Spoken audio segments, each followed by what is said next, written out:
محترم بزرگوں بھائیوں، اور اللہ صلی اللہ علیہ وسلم نے فرمایا، صحیح مسلم میں حدیث ہے 1631 نمبر، اذا مات الانسان انقطع عنہ عملہ الا من ثلاث، من صدقۃ جاریۃ او علم ينتفع بہ او ولد صالح يدعو لہ۔ جب انسان نے مر جانا ہے تو اس کے سارے عمل، نماز، روزہ، زکوٰۃ، حج، ورد، وظیفہ، جہاد، قتال، رکوع، سجدہ، قیام، سب ختم ہو جائیں گے۔ فوت ہونے کے بعد 3 عمل اس کے باقی رہیں گے: صدقہ جاریہ، کوئی نہر کھدوا گیا ہے، کوئی کنواں کھدوا دیا ہے، کوئی مسجد بنوا دی ہے، کسی بیٹے کو طالب علم بنا دیا ہے، کسی کے لیے، مسلمانوں کے لیے کتاب لکھ دی ہے، کوئی نیکی کی راہ جو ہے جو چل رہی ہے، کوئی آڈیو، ویڈیو، ریکارڈنگ، تقریر، تحریر اس کی دنیا تک پہنچ رہی ہے، یہ صدقہ جاریہ مرنے کے بعد بھی اس کو ثواب ملتا رہے گا۔ دوسری چیز، او علم ينتفع بہ، صدقہ جاریہ کی ہی ایک قسم علم ہے جس سے آگے فائدہ اٹھایا جا رہا ہے۔ امام بخاری، مسلم، ابو داؤد، نسائی، ترمذی، ابن ماجہ رحمہم اللہ وہ حدیث کی کتابیں لکھ گئے، اور قیامت تک لوگ پڑھ رہے ہیں، پڑھا رہے ہیں، عمل کر رہے ہیں، کرتے رہیں گے، اور انہیں اجر و ثواب ملتا رہے گا۔ اس طرح کوئی بھی دین کا کام، علم کا کام، وہ تقریر میں، تحریر میں، کتابی شکل میں، کسی صورت میں آ گیا، او ولد صالح یدعو لہ، تیسری صورت کہ نیک اولاد جو ماں باپ کے مرنے کے بعد اس کے لیے دعا کرتی ہے۔ تو اس لیے اگر ہم چاہتے ہیں کہ مرنے کے بعد بھی ہمارا نیکیوں کا سلسلہ چلتا رہے، تو پھر اولاد کی تربیت کریں، اولاد کی تربیت کریں، صدقہ جاریہ کریں، کوئی علم کا کام دنیا کے اندر چھوڑ کر جائیں۔ محترم بزرگوں بھائیوں، اللہ کے رسول صلی اللہ علیہ وسلم نے ارشاد فرمایا، صحیح بخاری شریف کے اندر حدیث ہے، رسول اللہ صلی اللہ علیہ وسلم نے ارشاد فرمایا کہ ما من مولود الا یولد علی الفطرہ فابواہ یحودانہ ویمجسانہ وینصرانہ، ہر بچہ مرد ہو یا عورت جب وہ پیدا ہوتا ہے، بچہ ہوتا ہے، تو وہ فطرت اسلام پر پیدا ہوتا ہے۔ یعنی قرآن میں یہ بھی آیا ہے کہ اللہ نے تمہیں تمہاری ماؤں کے پیٹوں سے نکالا، لا تعلمون شیئا، کہ تمہیں اس وقت کوئی علم نہیں تھا، یہ بھی قرآن میں ہے۔ اور یہ بھی ہے حدیث میں کہ بچہ جب پیدا ہوتا ہے تو اسلام پر پیدا ہوتا ہے۔ تو کیا مطلب ہوا؟ مطلب یہ ہے کہ اللہ تبارک و تعالیٰ نے اس کے اندر جو صلاحیت رکھی ہے، سب سے پہلے تو وہ عقیدہ توحید ہے، اسلام ہے، نیکی ہے، اطاعت ہے۔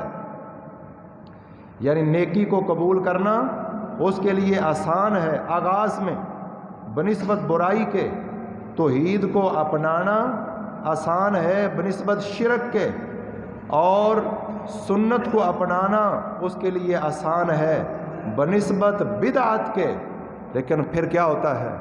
ماحول، معاشرے کا اثر اس پہ ہوتا ہے، گھر کا اثر اس پہ ہوتا ہے، سکول کالج کا اثر اس پہ ہوتا ہے، معاشرے کا اثر اس پہ ہوتا ہے، دوست احباب کا اثر اس پہ ہوتا ہے۔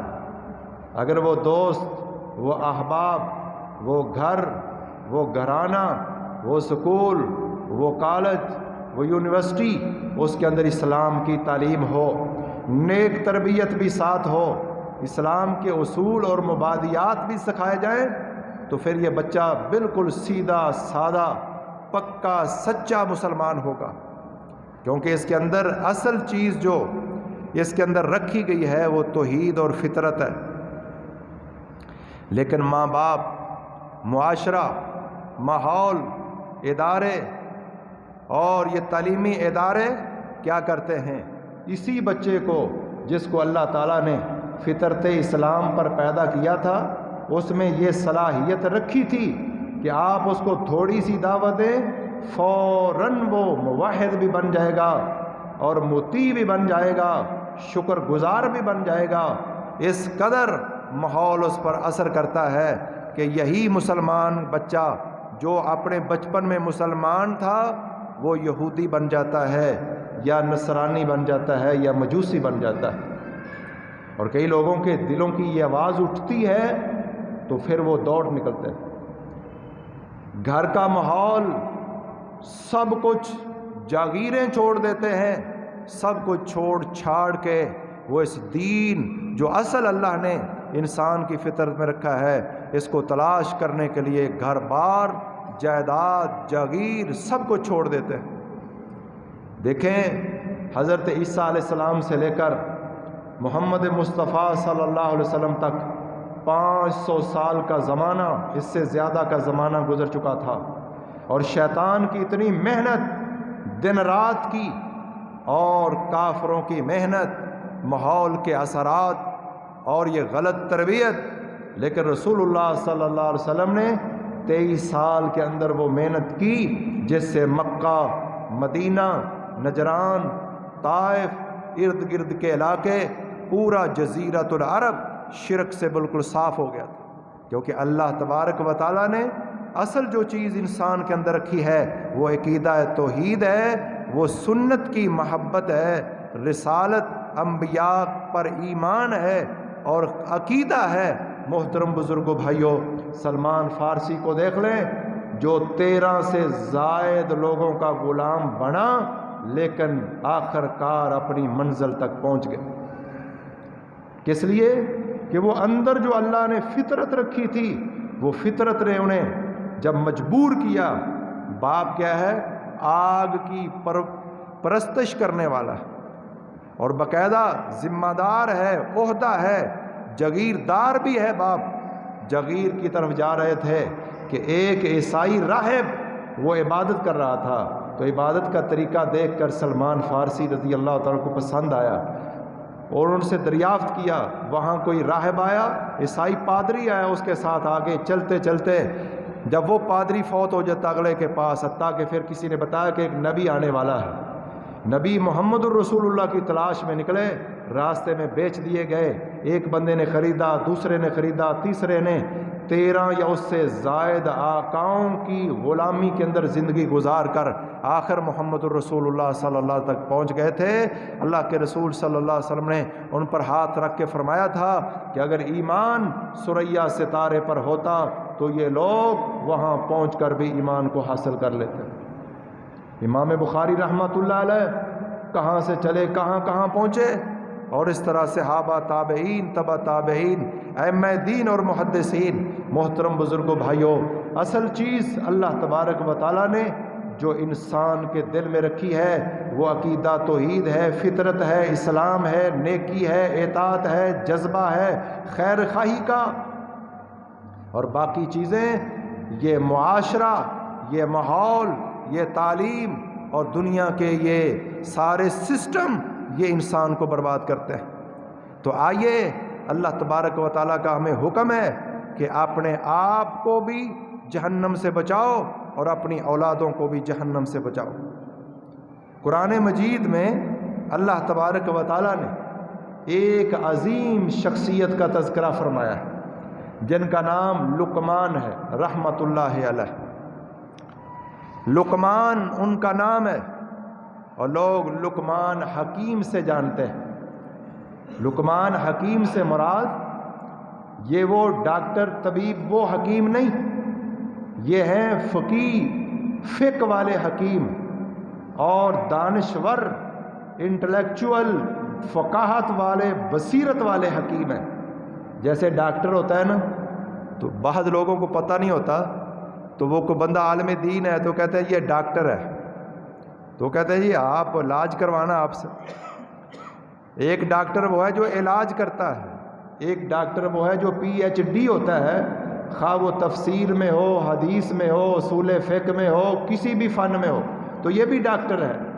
تو حکیم لوگ اس کو بھی کہتے ہیں عام طور پر جو علاج معالجہ کرتے ہیں، لیکن لقمان حکیم یہ ڈاکٹر طبیب نہیں بلکہ یہ دانشور تھے، فقیہ تھے، اور بہت بڑی فقاہت اور سمجھ بوجھ اللہ تبارک و تعالیٰ نے ان کو عطا فرمائی تھی، حتیٰ کہ خود اللہ تبارک و تعالیٰ فرما رہے ہیں وَلَقَدْ آتَيْنَا لُقْمَانَ الْحِكْمَةَ أَنِ اشْكُرْ لِلَّهِ وَمَنْ يَشْكُرْ فَإِنَّمَا يَشْكُرُ لِنَفْسِهِ وَمَنْ كَفَرَ فَإِنَّ اللَّهَ غَنِيٌّ حَمِيدٌ۔ سورہ لقمان 21واں پارہ، اللہ تبارک و تعالیٰ نے ان کا تعارف اس طرح کروایا، فرمایا کہ لقمان کو ہم نے حکمت یعنی دانائی، فقاہت، بصیرت عطا فرما دی تھی۔ اب یہ اختلاف ہے کہ یہ اللہ کے نبی تھے یا کہ ایک ولی اور عالم دین تھے۔ امام ابن کثیر رحمۃ اللہ علیہ نے تفسیر ابن کثیر کے اندر ارشاد فرمایا وَلِهَذَا كَانَ السَّلَفُ، اسی وجہ سے کئی ایک دلائل ذکر کرنے کے بعد عَلَىٰ أَنَّهُ لَمْ يَكُنْ نَبِيًّا، کہ سلف صالحین یعنی تمام علماء، ان کی اکثریت سب کا موقف یہی تھا کہ یہ لقمان نبی نہیں تھے، یعنی اللہ کے بندے تھے، دانشور تھے، فقیہ تھے، اور یہ عظیم شخصیت تفسیر ابن کثیر میں، تفسیر ابن جریر طبری کے اندر لکھا ہوا ہے کہ یہ پہلے کیا تھے؟ غلام تھے، حبشی تھے، رنگ بھی ان کا سیاہ تھا، حبشی غلام کسی کی بکریاں چرایا کرتے تھے۔ اللہ تبارک و تعالیٰ رنگ روپ نہیں دیکھتا، نسل نسب نہیں دیکھتا، اللہ تبارک و تعالیٰ شکل و صورت نہیں دیکھتا، اللہ تو لوگوں کے دل دیکھتا ہے۔ اللہ تبارک و تعالیٰ ہمیں دلوں کو پاک اور صاف کرنے کی توفیق عطا فرمائے۔ یہ غلام تھے، حبشی تھے، سیافام تھے، اس سے بھی استدلال کیا گیا ہے کہ اگر نبی ہوتے تو غلام کوئی نبی نہیں ہوا، نبی اپنے دور میں سب سے اوپر والے نسب کے اندر پیدا ہوتے ہیں۔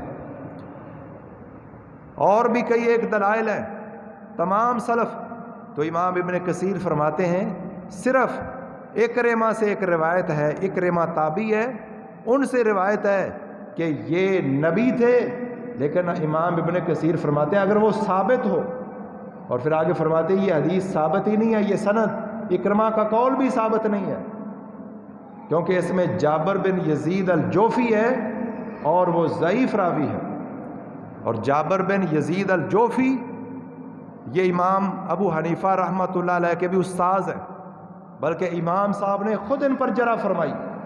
امام ابو حنیفہ فرماتے ہیں کہ ما رأیت اکذب من جابر الجوفی، کہ جابر جوفی سے بڑا جھوٹا شخص میں نے نہیں دیکھا۔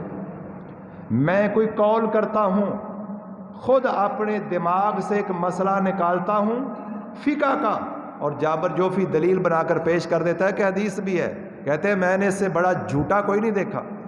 امام ابو حنیفہ جابر جوفی کے بارے میں فرماتے ہیں، تو اس حدیث میں اس سند میں بھی جابر جوفی ہے، لہذا ثابت ہوا کہ اکرمہ کا یہ قول بھی ثابت نہیں ہے۔ تو جمہور سلف و خلف کا موقف یہی ہے کہ لقمان یہ نبی نہیں، پیغمبر نہیں، ایک انسان تھے، اور جب انسان کا دل پاک اور صاف ہو جائے، امانت، دیانت، صدق و راست انسان کے اندر پیدا ہو جائے، اللہ تعالیٰ اس کو قرآن کے اوراق میں اس کا تذکرہ فرما دیتے ہیں۔ اللہ تعالیٰ نے نام لیا اس بندے کا، نبی نہیں ہے، پیغمبر نہیں ہے، شان بیان کرتے ہوئے وَلَقَدْ آتَيْنَا لُقْمَانَ الْحِكْمَةَ، کہ ہم نے لقمان رحمہ اللہ کو، اللہ فرماتے ہیں ہم نے حکمت، دانائی، فقاہت اور بصیرت عطا فرمائی تھی۔ اور تفسیر ابن کثیر اور دیگر تفسیروں میں لکھا ہے کہ لوگ ان سے پوچھتے تھے کہ آپ تو فلاں بندے کے غلام تھے، بکریاں چراتے تھے، یہ مقام، یہ مرتبہ کہ لوگ آپ کے دروازے پہ کھڑے آپ کا انتظار کر رہے ہیں، علم، حکمت، فقہ آپ سے سیکھ رہے ہیں، اس کی وجہ کیا ہے؟ تو کئی ایک جوابات ارشاد فرمائے۔ لقمان حکیم کہتے ہیں اس کی وجہ یہ ہے کہ میں ہمیشہ سچ بولتا تھا، امانت داری، امانت میں کبھی خیانت نہیں کی، اپنی نظر کو جھکا کر رکھتا تھا اور اپنے ہمسایوں کے حقوق ادا کرتا تھا، اور سب سے بڑی خوبی جو ہے وہ یہ کہ جو مقصد کی بات نہیں ہے میں خاموش رہتا تھا۔ یہ بہت بڑی، اللہ کے نبی نے فرمایا من حسن اسلام المرء ترکہ ما لا یعنی، کہ جو آپ کے کام کی بات نہیں ہے، آپ کا مقصد نہیں ہے، آپ کا مطلوب نہیں ہے، ایسی باتوں کے پیچھے پڑنا، ان کو کرنا، وقت کیوں ضائع کرتے ہیں؟ تو لقمان جو ہیں ان کے اندر یہ صفت تھی کہ جو بات کام کی ہے وہ کرتے تھے، بے مقصد کام اور گفتگو اس سے اجتناب کرتے تھے، پرہیز کرتے تھے۔ اور اللہ تعالیٰ نے آزادی بھی عطا فرمائی، مرتبہ بھی عطا فرمایا، فقاہت، دانائی، حکمت ان کو عطا فرمائی۔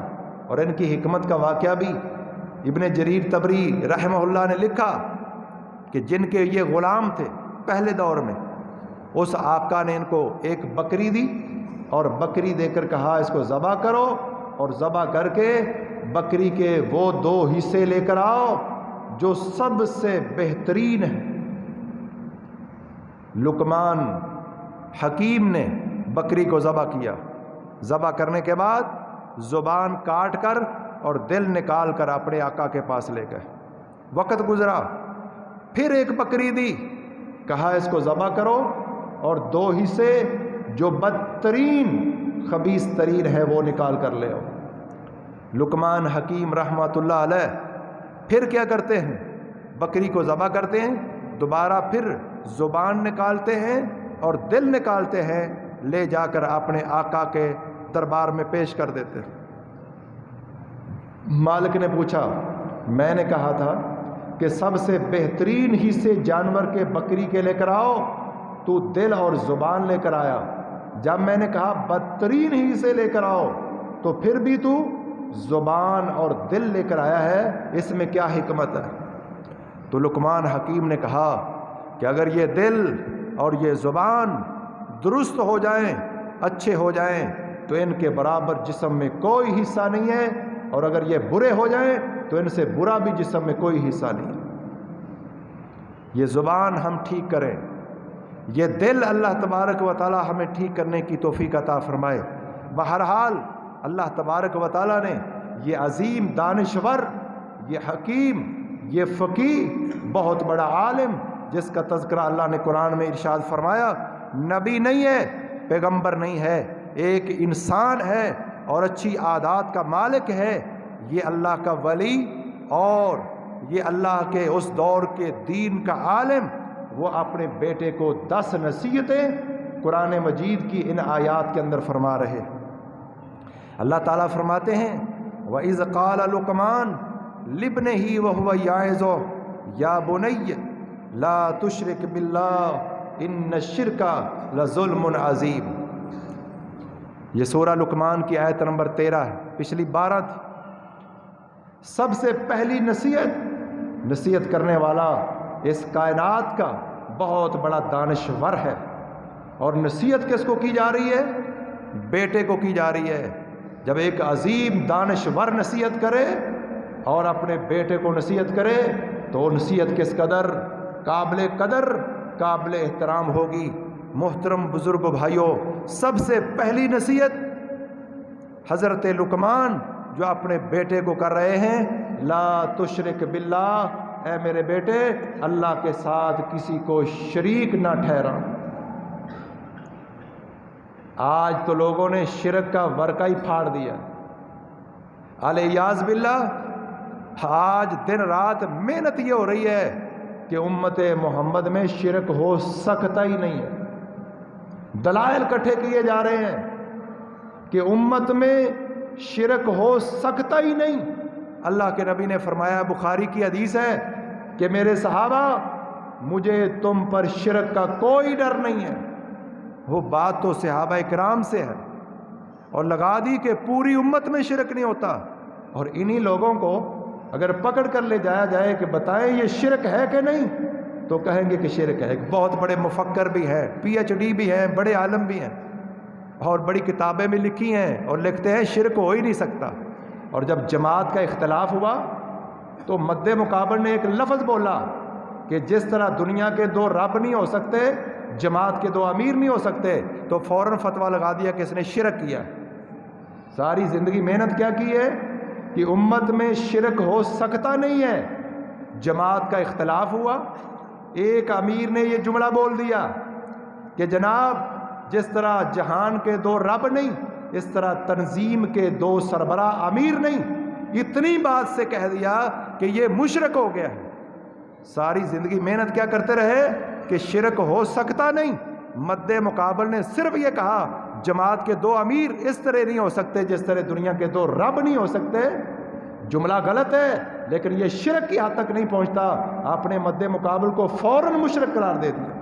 حالانکہ وہ ایک گدی اور درگاہ کے بہت بڑے مجاور تھے اور پیر تھے جنہیں کہا کہ مشرک ہو گئے۔ یہ وقت کے بہت بڑے عالم، وہ وقت کے بہت بڑے پیر، تو یہ عالم دین انہیں مشرک قرار دے رہے ہیں، اور دوسری طرف کہہ رہے ہیں کہ شرک ہو ہی نہیں سکتا۔ الامان والحفیظ، یہ صرف وعدہ نبی نے اپنے صحابہ سے کیا۔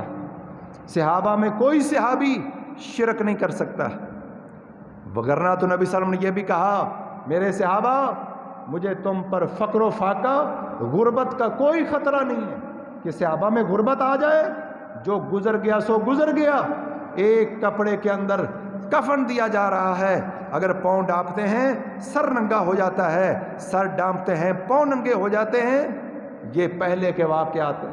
اللہ کے نبی نے فرما دیا تھا کہ مجھے فقر و فاقہ، غربت اور یہ مالی تنگی تمہارے اندر اس کا کوئی خدشہ نہیں ہے۔ اور جیسے میرے نبی نے کہا تھا ویسے ہی ہوا۔ صحابہ کرام کو اللہ نے لاکھوں میں نہیں، کروڑوں میں نہیں، اربوں خربوں کے اندر مال دیا، بہت امیر ہو گئے صحابہ کرام۔ اور یہ وعدہ صرف صحابہ سے ہے۔ اگر شرک امت میں نہیں ہو سکتا، قیامت تک ہے، تو یہ فقر و فاقہ بھی بتائیں کہ آج لوگ فاقوں سے مر نہیں رہے، یہ بھی صرف صحابہ کرام کے ساتھ خاص ہے۔ وہ شرک کی نفی، وہ بھی صرف صحابہ کرام کے ساتھ خاص ہے۔ یہ فقر و فاقہ، یہ بھی صرف صحابہ کرام کے ساتھ خاص ہے۔ یہ الگ ایک ٹاپک ہے۔ بہرحال میں ذکر کر رہا تھا کہ لقمان حکیم نے اپنے بیٹے کو جو سب سے بڑی اور پہلی نصیحت ارشاد فرمائی، لا تشرک باللہ، میرے بیٹے اللہ کے ساتھ کسی کو شریک نہیں ٹھہرانا، کیونکہ شرک ایسی بیماری ہے، یہ بیماری اگر آ گئی، جیسے کسی کو کینسر ہو جائے تو اس کا کوئی علاج نہ ہو، محترم بھائیوں یہ شرک کی بیماری اگر آ گئی تو نہ نماز، نہ روزہ، نہ زکوٰۃ، نہ حج، نہ جہاد، نہ شہادت، کوئی کام اللہ کے دربار کے اندر قبول ہی نہیں ہے۔ اللہ تعالی ہمیں شرک سے محفوظ فرمائے۔ اور اگر شرک، مومن نے شرک سے بچ گیا تو ایک نہ ایک دن وہ انسان اللہ کی جنت میں پہنچ جائے گا۔ اور اگر شرک آ گیا، بڑا شرک، اللہ کی ذات میں، اس کی صفات میں، اس کی عبادت میں، کسی انسان کو، کسی نبی کو، ولی کو، پیغمبر کو، نبی، ولی، پیغمبر، ان کی شان، ان کی عظمت، ان کی ڈگنیٹی، آنر، رسپیکٹ یہ بہت زیادہ ہے، لیکن وہ یہ کہہ کے گئے کہ پکارنا صرف ایک اللہ کو ہے، عبادت صرف ایک اللہ کی ہے، اور اس کی صفتوں میں کوئی دوسرا شریک نہیں ہے۔ محترم بزرگوں، بھائیوں، لا تشرک باللہ، اللہ کے ساتھ شرک نہ کرنا۔ محترم بزرگوں، بھائیوں، جس بندے کا عقیدہ توحید ہوگا اور شرک سے وہ بری ہے تو اللہ تبارک و تعالی اس بندے کو بالآخر، اگر وہ چاہے ڈائریکٹ جنت میں بھیج دے، اگر چاہے تو اعمال کی سزا ہو، لیکن آخر کار یہ بندہ اللہ کی جنت میں پہنچ جائے گا۔ درمیان میں 2 آیات اللہ تعالیٰ نے والدین کے بارے میں بیان کر کے لقمان حکیم کی ایک نصیحت، پھر درمیان میں 2 آیات اللہ تعالیٰ نے بیان فرمائی، پھر آگے لقمان حکیم کے اقوال شروع کیے۔ تو مفسرین نے کہا کہ لقمان حکیم نے اپنے متعلق اپنے بیٹے کو نصیحت نہیں کی، شاید اس کی یہ وجہ ہو کہ اگر باپ بیٹے کو نصیحت کرتا ہے تو اس کا اپنا فائدہ ہے، تو انہیں اپنے فائدے کی خاطر فائدے والی نصیحت نہیں، عام نصیحتیں کی ہیں۔ اور دوسری بات ہے کہ جہاں اللہ تعالیٰ اپنی عبادت کا تذکرہ کرتے ہیں وہاں ہی ساتھ والدین کے ساتھ حسن سلوک کا بھی تذکرہ کرتے ہیں۔ حضرت لقمان حکیم نے اس کے بعد دوسری نصیحت اپنے بیٹے کو ارشاد فرماتے ہیں، یا بنیا، انداز کیسا ہے، باپ ہے، باپ کون ہے؟ لقمان ہے، اور وہ جسے اللہ نے حکیم قرار دیا، حکمت، دانائی، فقاہت، بصیرت جس کو اللہ تبارک و تعالیٰ نے عطا فرمائی ہے، وہ نصیحت فرما رہے کس کو؟ اپنے بیٹے کو۔ انداز کیا ہے؟ یا بنیا، بنی یہ لفظ تصغیر کا لفظ ہے، اور یہاں تصغیر پیار، محبت، شفقت کے لیے ہے۔ اے میرے پیارے بیٹے، یا بنیا، اے میرے پیارے بیٹے، انہا ان تکو مثقال حبۃ من خردل فتکن فی صخرۃ او فی السماوات او فی الارض یاتی بہ اللہ۔ حضرت لقمان فرماتے ہیں، میرے بیٹا، اگر جو تو نیکی کرے گا یا برائی کرے گا، وہ نیکی یا برائی رائی کے دانے کے برابر ہو۔ توجہ فرمائیے گا، آج انسان کہتا ہے کہ یہ تو چھوٹا سا گناہ ہے۔ لقمان حکیم اپنے بیٹے سے ارشاد فرما رہے ہیں، اے میرے پیارے بیٹے، جو گناہ کرے گا، جو نیکی کرے گا، وہ گناہ چھوٹا ہو، وہ بڑا ہو، وہ نیکی چھوٹی ہو، وہ بڑی ہو، حتیٰ کہ وہ گناہ یا نیکی رائی کے ایک دانے کے برابر ہو۔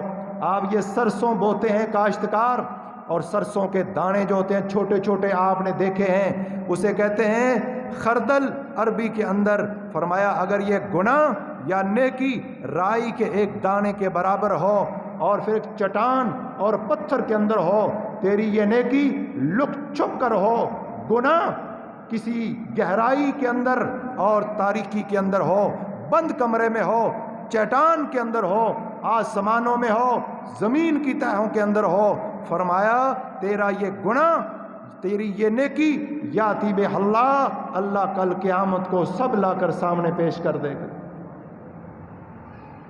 اس لیے گناہ کو چھوٹا سمجھ کے گناہ کرنا نہیں چاہیے، اور نیکی کو حقیر سمجھ کر نیکی چھوڑنی نہیں چاہیے۔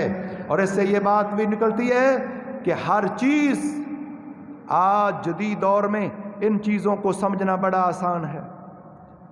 یہ آڈیوز، یہ ویڈیوز، یہ کیمرے، سی سی ٹی وی کیمرے اور دیگر جتنی بھی یہ مطلب سائنسی ایجادات ہیں، انہوں نے کہاں تک انسان کی ایک ایک چیز، جلوت، خلوت، سب کو محفوظ کر لیتی ہیں۔ اللہ تبارک و تعالیٰ تو ساری کائنات کا خالق، مالک، رازق ہے۔ اللہ تبارک و تعالیٰ کے سی سی ٹی وی کیمریز، سب کچھ جو ہے وہ چل رہا ہے۔ ایک ایک چیز، چھوٹی سے چھوٹی نیکی اور چھوٹی سے چھوٹی برائی بھی وہ اللہ تبارک و تعالیٰ کل قیامت کے دن سب کے سامنے رکھ دے گا۔ اس سے یہ بات بھی ہمیں سمجھنی چاہیے، کئی لوگ نیکی کرتے ہیں پھر لوگوں کو بتاتے پھرتے ہیں تاکہ لوگوں کو بھی پتہ چلے کہ میں نے یہ نیکی کی ہے، ریاکاری کرتے ہیں۔ بھائی اللہ تبارک و تعالیٰ قرآن میں کہہ رہے ہیں، یاتی بہ اللہ، اگر اللہ کی خاطر کرے گا اللہ تیری نیکی لے آئے گا۔ اللہ تو جانتا ہے، کسی کو بتانے کی ضرورت نہیں ہے۔ اللہ تجھے دنیا میں بھی اس کا عوض، اس کا صلہ دے گا، آخرت میں بھی صلہ دے گا۔ ریاکاری سے بچ جائیے، اللہ تبارک و تعالی عمل کی توفیق عطا فرمائے۔ وما توفیقی الا باللہ، سبحان ربک رب العزت عما یصفون وسلام علی المرسلین والحمد للہ۔ اللہ علیہ اگلی نصیحت فرماتے ہیں، یا بنیا اقیم الصلاۃ، اے میرے بیٹے نماز قائم کیجیے۔ اگر باپ نماز نہ پڑھتا ہو تو اولاد کو کس طرح کہہ سکتا ہے؟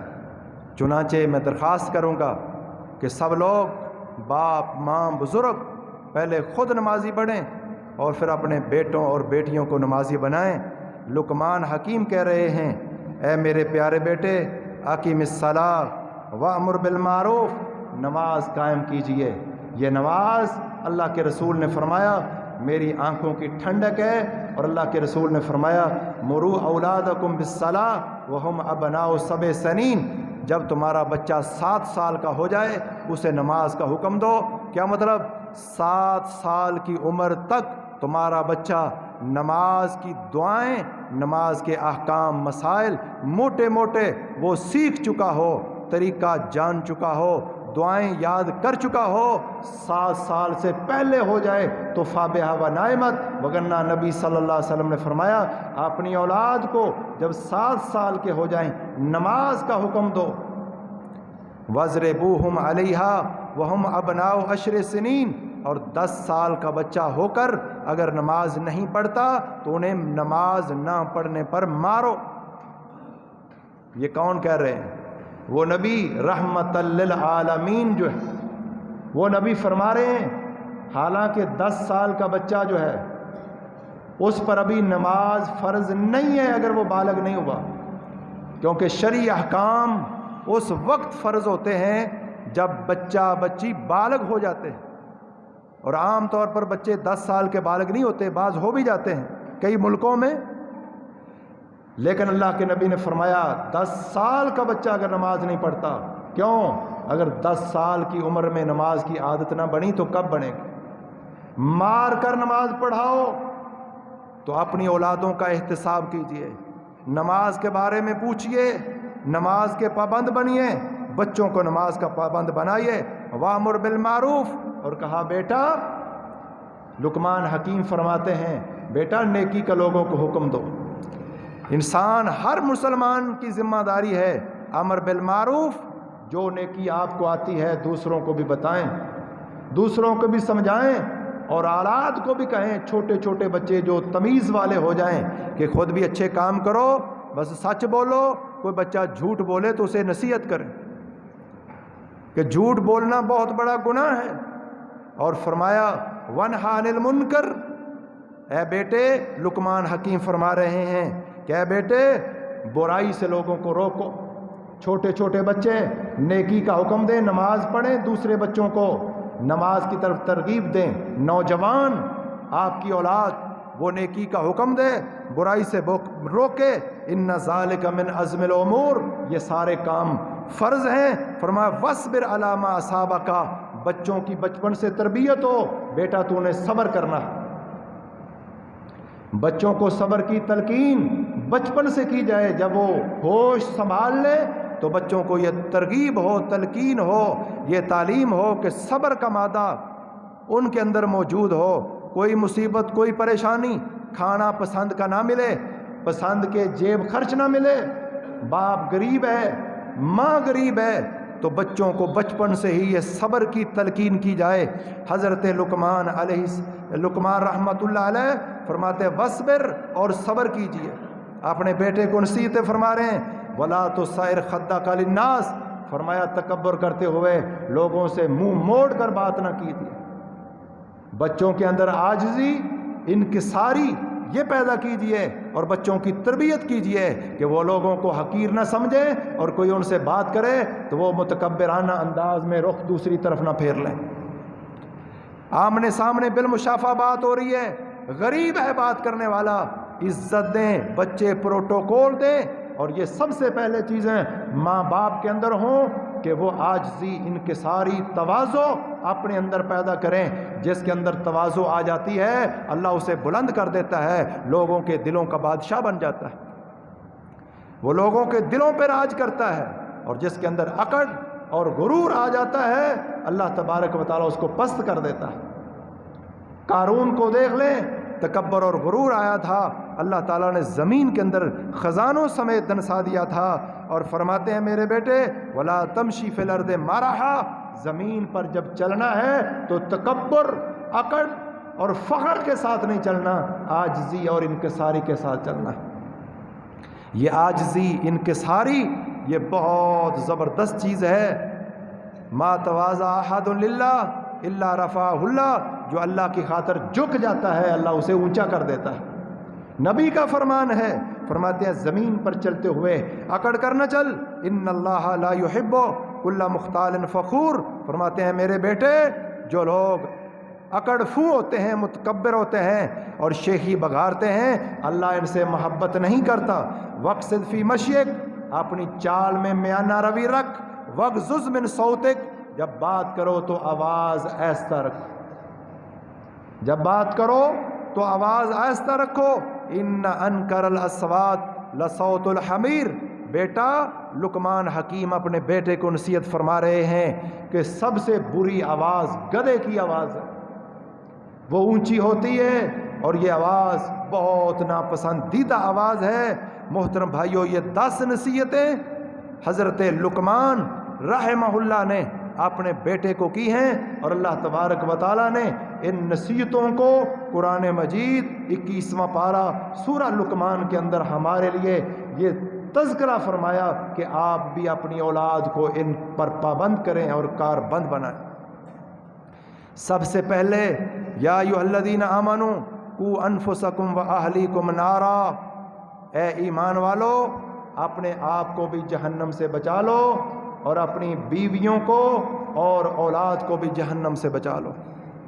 کیا ہم دیکھتے نہیں ہیں کسی گھر میں آگ لگ جائے، بچے اندر ہوں، ماں باپ اپنی جان تک کی بازی لگا دیتے ہیں اپنے بچوں کو آگ سے نکالنے کے لیے۔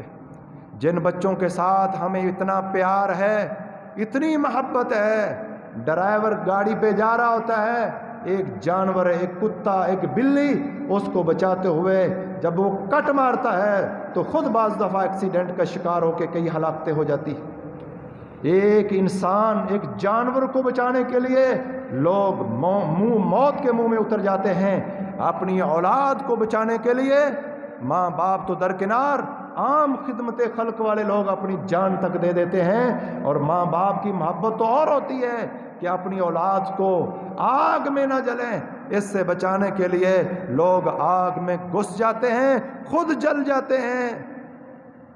لیکن جب باپ دیکھ رہا ہے میرا بیٹا بے نماز، بیٹی بے نماز، بیٹا اللہ سے دور، بیٹی اللہ سے دور، نہ ماں کو پرواہ نہ باپ کو پرواہ ہے، بس ان کا دنیا کا مستقبل وہ روشن ہونا چاہیے جو اصل مستقبل ہے آخرت، کاش اس کی فکر کریں۔ اس لیے اللہ تبارک و تعالیٰ نے کس قدر زبردست انداز میں فرمایا، یا ایھا الذین آمنوا قوا انفسکم واہلیکم نارا، اے ایمان والو اپنے آپ کو بھی جہنم سے بچا لو، آگ سے بچا لو، اپنی اولاد بیوی بچوں کو جہنم سے بچا لو۔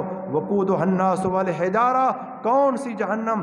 جس کا ایندھن انسان اور پتھر ہیں، اس پر ایسے فرشتے مقرر ہیں جو تند خو بڑے سخت مزاج ہیں۔ اللہ جو انہیں حکم دیتا ہے اس کی نافرمانی نہیں کرتے، صرف وہی کام کرتے ہیں جو انہیں حکم دیا جاتا ہے۔ اللہ تبارک و تعالی ہمیں اپنے نفسوں کو اور اپنے اہل و عیال کو جہنم کی آگ سے بچنے کی توفیق عطا فرمائے، اور بچوں کی تربیت، اپنی تربیت کرنے کی توفیق عطا فرمائے۔ وما توفیقی الا باللہ، سبحان ربک رب العزت عما یصفون، وسلام علی